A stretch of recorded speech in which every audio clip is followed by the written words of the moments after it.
Hello and welcome, folks, to another exciting edition of the Michigan Panthers podcast.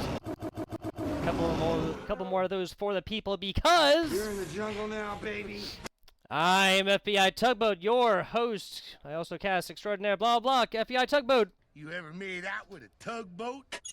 I think I have more fun with that than any other part of the entire podcast. I gotta say, welcome, folks, to the greatest sports podcast of all time to ever hit the internet, the Michigan Panthers PAW-DCAST. I'm FBI Tugboat. Let's get on into it. We're looking at Week 4 coming up. We'll be looking at a little Week 3 preview. Good God, I can't talk already. Week 3 preview before we talk about Week 4, and we also have some injury report news as well as signings. Yes, so we'll talk about that. How about we go in order here, FBI Tugboat? Okay. Cool. Let's do the recap first. Then we will talk about signings. Then we will talk about the preview for with the Michigan Showboats, us hosting them this Friday Night Lights, and we'll also talk about a little injury report action as well as some trends that I've noticed from some players. Let's hop on into it. Taking a look. So I can go ahead and skip the first minute of this. Destroying comes out, puts the San Antonios Brahmas up early, 3-0. I'm also gonna. Oh shit. I'm also going to put this up. I'm gonna put this up at like a faster speed because it's a full 15 minutes. So we almost get a safety early. Not too shabby. Look at Kellen Mond. Kellen Mond honestly looked great here. I'll talk about some of the notes that I have all the way through here. So that of course forces a punt. A booming punt. They love saying that.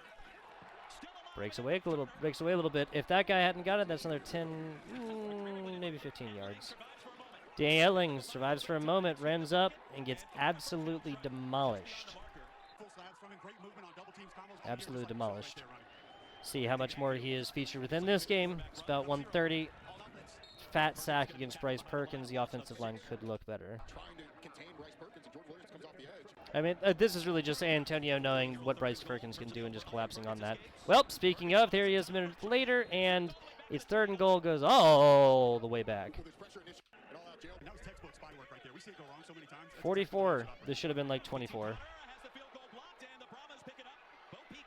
Field goal blocked and returns it a little bit. No bueno at all. So this is a defensive battle that San Antonio has been winning thus far after the block punt. It is 3-0. Sorry. Just a little dump pass. I love it. Yep. 55 yards. This is, of course, YouTube's favorite, Destroying. They can't stop talking about it. 6 million followers on YouTube, like 3 million on Instagram. Green turf right in front of him. LaHaye on for a 55-yarder. And the double nickel is good. My goodness. My goodness, Destroying. I was not familiar with your game. Also, if you look at this, I wish they'd show a zoomed out thing. This could have been, I'm going to call it 3 more yards. I'm going to call it 3, maybe even 4 more yards. We'll see how consistent this continues to be. How about that?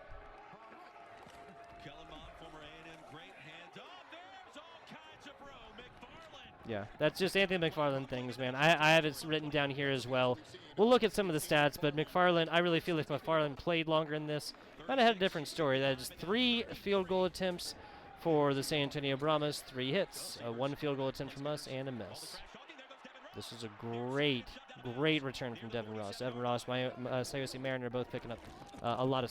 If there was any slack to be picked up from the Marcus Sims trade, that was it.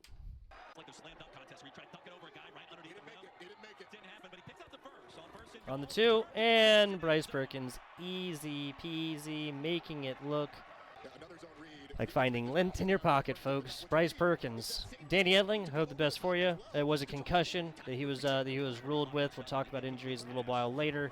Well, we shall see. How about that? Sayose freaking Mariner. That's a catch. Boyo, look at those toes in. Bang. Barely makes it in to take the lead at the half. Michigan, as you can see here, were 7-point favorites coming on into this one. Getting into the second half and getting this off early, that's Jaden Sheridan, right? There you go. There's McCreary. Obviously, Colburn got injured. So, the 2 so far. Yeah, I remember, this is just a bunch of dump-off passes here early, or in the middle of the game, I should say. Bunch of right across, and that was, of course, the 4th down attempt right there. First down and 15, Perkins look towards the screen, finds the seam, Turner, reach out and holds it in. It's on. With a big screen to the outside, and then the 2 inside receivers just run verticals. I thought Yep. Yep. Pressure on the Brahmas. Perkins on the slant. Stop right there, and Perkins keeps it, gets it across yet again. 2 rushing touchdowns in the first 40 minutes of this game. Not 40 minutes, 36 minutes of like this. 1 point conversion, because that's pretty much what we do. And I don't think, yeah, they did get it. They did get it. That was McFarland. Nice done. And he falls backwards for the first down. 5-man front for the Panthers. Mond delivers high. Harris reels it in. Right past the line to gain. That's a first down in front of Lovely. McFarland's had the hot hand. Mond has 2. Floats Bang. That honestly made it look really, really easy. Looked really, really easy, honestly. Kellen Mond had these points where he just looked absolutely fantastic. And then there was just a problem of consistency, which I feel like is so many issues of quarterbacks here. That was the 2-point attempt as well that really kept us in the game here.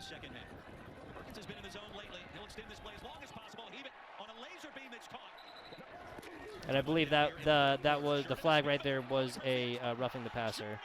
Bang, bang, boom, boom, boom, boom.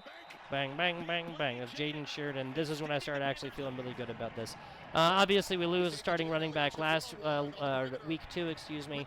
Jaden Sheridan, newer player, comes in, absolutely paying off so far. Now, this was not it, because this was actually really, really big. We do not get this, right? Yeah, don't get it. And so it's still an 8-point game, which is just I mean, obviously you can go for 9 in this, but it's just I feel like 8 is just so much more doable. I mean, obviously it is, right? From the 5 versus the 10.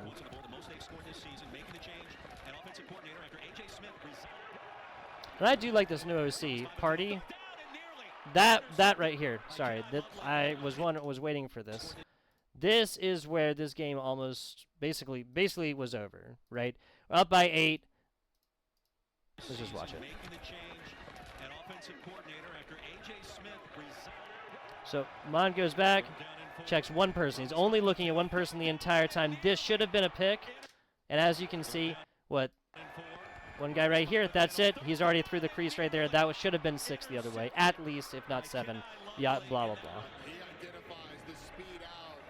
Bang. Look at that, dude. Like, literally, I mean, Mond doesn't take his eyes off that receiver the entire time. You can't be surprised that he got such a look at that.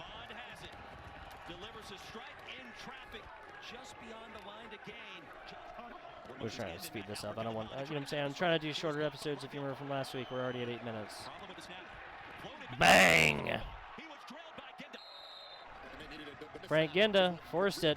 Now, we'll talk about this as well. We have forced 4 fumbles across the first 3 weeks. It's been nothing so far. That was a lot of life right there at 6 minutes, and then you can just kind of tell sorry, this is going too fast now. You can, once this play happens, you can literally watch, like, Mike Nolan watch the offense and stuff. Now, this is actually brutal. These 2 guys, 21, whoever this is on the ground, who actually got kind of the wind knocked out of them for this, they run smack dab into each other. There is no foul play on offense here whatsoever. Both of these guys literally just take off, both taking contention. They're individual guys. Once he gets out to the flat route, it's just absolutely gone. Now, if I remember right, they do rule him a little bit farther back, I think. So it is a first down, but not that much more. And this right here, this is just a bad pass all the way through. So we come this close to getting a pick 6 the other way. They come forward, and well, as you can see, they go and get that one. Good effort by the big man, number 61, diving for that one at the very, very end. Just maybe try and get a shoestring tackle. Now, this was so good. I love Perkins' effort trying to track this one down, bro. He's got the wheels, but I mean, yeah, this was brutal too. This was absolutely brutal. So what happened was, I know what you're thinking. Why are they doing it from the 1? Well, is because they drew a penalty. No, excuse me. We committed a penalty on their 2-point attempt. They didn't get it. I'm like freaking out over here. Doesn't matter. They get another opportunity, tie the game back on up. I saw his eyes jumped on the ball. Literally, this is like Oh my goodness, this is so close to being like, this is so close to being a at least we were ahead by 8, so 6. We probably would have gone for 1, so 14 or 15, whatever, is still a 2-score game, and not like a score and a field goal, right? That was like, it sounds so close, and it's like pretty much the same exact situation, except this interception was a lot closer to like the middle of the field, and there was a lot more opportunity to actually tackle this guy down. Dude, the other way, if he'd have gotten that, he's going down the sideline, and he doesn't even have to like even like. Obviously, turn on the afterburners, right? But he didn't even honestly like would have needed to, because just based on positioning, the closest guy on him is literally laying down on the ground. Like, this was a very close game. This is a game that ended up being very, very close, but didn't necessarily need to be. Also, that's where they did that. And this is just more dink and dunk. Honestly, I'm not against it whatsoever. Bryce Perkins actually got some opportunity to run the ball in this game as well. We'll look at the stats like a little bit. But this is just a great job getting this over that front wall of defenders, you know. Stay in the pocket, hanging out. That was kind of dangerous. Turner gets it. They're bringing like 7 right there. And still going to be able to get through it. Toa came in here a little bit later. Ooh, that was brutal. Bad snap, and that is the stuff that you're like, right? Just want to get this, just want to get these points up here. Now, this is something else, and I did write this down. Mike Nolan, I feel like didn't manage the clock as well as he should have here towards the end, right? Because we come up here, and anytime it's first down, you know you have at least 2 to go forth and play with, right? But at the end of the day, you have to. That really turns into only just 1, because a third down, now you need to make a decision whether or not you're going to run the ball and try and run the clock, or throw the ball and then stop, right? Especially given that San Antonio is out of timeouts at that point. It's really just one of those things you have to pay attention to. BT Potter, the Clemson guy, kills me to say it, but does get us a 3-point advantage right here. We maintain a timeout after we took a really stupid challenge at the end of the first half, if I remember. No. That was like right before then. I remember this. They challenged something on the extra point play, I think. And like even if they'd gotten it, like they would have gone back to the 5, blah blah. But either way, like this almost was a situation where we really, really needed this. Either way.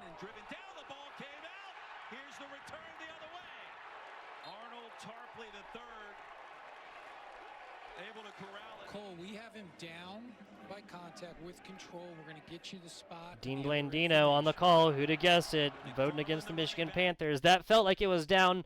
Anybody who would have taken like -5.5 or whatever on the night would have been singing, because they would have gotten down. Or no, they wouldn't have, because they would have just ran out the time regardless. But here so they come up. They're desperately trying to get that. They do get the clock stopped in the previous. But he's inside. They stop it, 53-yard attempt, and it is wide. No good. No good. He's Sterling nailed it. 2 more yards, actually, right? The 55-yarder versus the 53-yarder early is not able to go forth and take this one down at 53 yards. The Michigan Panthers win 26-23. Let's take a look at the numbers. The numbers, basically. What do they mean? What do they mean? What is this? Oh, yeah, sorry. This is talking about next week. All right, so time of possession pretty similar. What are we looking at? What are we looking at time-wise here? 13 minutes, that's fine. I'll blow through this. Honestly, there's not very many differentials here until you start talking about the yards per play, obviously coming from the difference in total yardage, as well as red zone attempts. We have twice as many as them, but only 1 more red zone TD. This is kind of a problem. There's a lot of field goals kicked here between both of these teams. I mean, the first 3 scores were Brahmas field goals, right? There was a field goal that almost came forth and tied this game right here, right? Destroying hit it from 55. This isn't ridiculous to think about. Sorry. Why is that? Why There we go. Sorry. Edge of the green screen right there. I didn't realize that it had done that. Coming on down. Yeah, rushing yards, really not that difference. Obviously, Kellen Mond got way more of these rushing yards than did, Obviously, Bryce Perkins got a lot more of this total rushing yards than did Kellen Mond on the other side. Kellen Mond didn't look bad by any means, though. Difference coming in right here, us tossing that interception. This number could have very, very, very easily been 2. Difference of like a couple of inches. whatever else like that, and this could have been a 15-point game instead of a 3-point game. Whatever. Taking a look at these. As you see, 152 yards, not shabby, but 6 attempts, 39 yards. That's the kind of stuff that I would, if I was in the XFL conference, for a Brahmas squad that, got it started a little bit late last year, went forth and went to the XFL conference. Now, granted, they didn't go 0-3 last year, but still, it's not technically the end of the season, especially given that St. Louis just lost to DC, right? And the Arlington Renegades look like they're starting some of their last year luck as well. So, one of the notes I had down here was that, let's see, slow start. Danny Etling hit and out early, destroying hits a 55-yarder early and misses late though. Perkins looks great, and Jaden Sheridan. Something else that I noted here, dude, if they'd have played McFarland, like what? So you had 7 attempts. If you take 4 or 5 of these 11 that were given to Josh Lovett, John Corbin, I believe it is, right? Deshaun Corbin, excuse me. Deshaun Corbin, I think this is a different story altogether, right? I mean, especially if you just increase the number of times throwing, because there was a couple of times that Kellen Mond straight up almost threw a pick. Two in the last half, and there were a couple instances like kind of back and forth. Kellen Mond ends with an 84.3 QBR. Bryce Perkins not that far behind him, but the difference obviously is that one interception right here, and 10 attempts on 30, but this does count a couple of sacks, but obviously the rushing touchdowns there being the real big difference. Love how we're splitting this up. Nate McCready just simply not doing anywhere near as much as Jaden Sheridan. Of course, you take 43 yards off of that one, so we're looking at 6 and 14 versus 7 and 14. Pretty much similar numbers right there, outside of, again, the big, long 43-yarder for Jaden Sheridan. Love how Tawa came in there a little bit later, but really this is what I want to talk about, and that's Siosi Mariner and Malik Turner, as well as Devin Ross coming in here. Each of them only dropped a single pass that was actually thrown their way. A little bit different story there for Moore. A couple of them thrown their way, not actually taken down. Gunnar Oaks, Sokol Hikutini, the safeties here, or not the safeties, the tight ends are always going to play that safety release valve for Bryce Perkins, Danny Etling, whoever might be tossing this rock. We'll talk about that one in a little bit. Frank Ginda, dude. Arnold Tarpley is also just really stepped up, as has DJ Miller, Frank Ginda, but here you go, Willikis.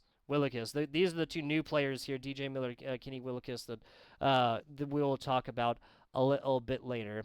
That's the game here. 80.5 QBR rating. Danny Etling did not attempt a single pass, or did not attempt a single rush right here. Got attempted 2 of these, and the second one of those that was for 12 yards or something like this was the one he got hit on, got a concussion, out of game. Let's go ahead, get a little preview action going for this weekend and the Memphis Showboats. Now, a little preview action. So the difference is last time, this is exactly what happened last time. Oh, sorry. Bang. This is what happens last time. Them Showboats decided to take it to us. Well, we took it to them, not just within the scoreboard, 26-12 as you can see, but also in Memphis at Simmons Bank Stadium right there. This will actually obviously be at home. Well, obviously the first big difference. Other big difference, this will be the Friday game, right? The Friday Night Lights, first of the week, setting the pace, right?